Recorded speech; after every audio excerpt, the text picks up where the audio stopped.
You see, we Democrats have a very different measure of what constitutes progress in this country. We measure progress by how many people can find a job that pays the mortgage, whether you can put a little extra money away at the end of each month so you can someday watch your child receive her college diploma. We measure progress in the 23 million new jobs that were created when Bill Clinton was president.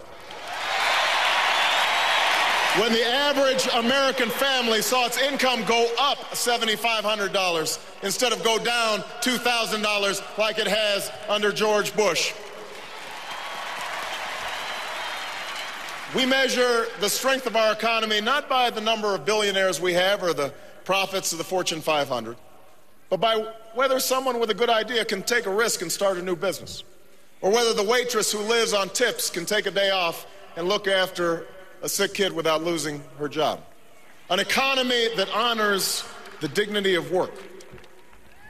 The fundamentals we use to measure economic strength are whether we are living up to that fundamental promise that has made this country great.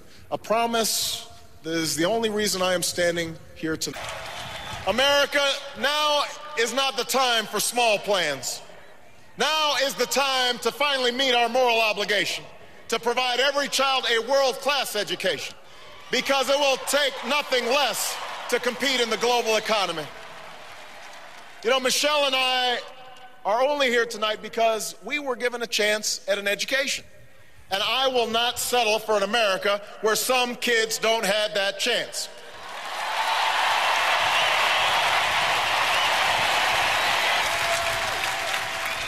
Now is the time to finally keep the promise of affordable, accessible health care for every single American.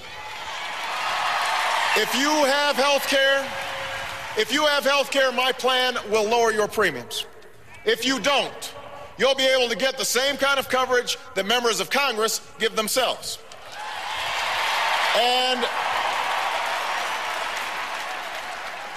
as someone who watched my mother argue with insurance companies while she lay in bed dying of cancer, I will make certain those companies stop discriminating against those who are sick and need care the most.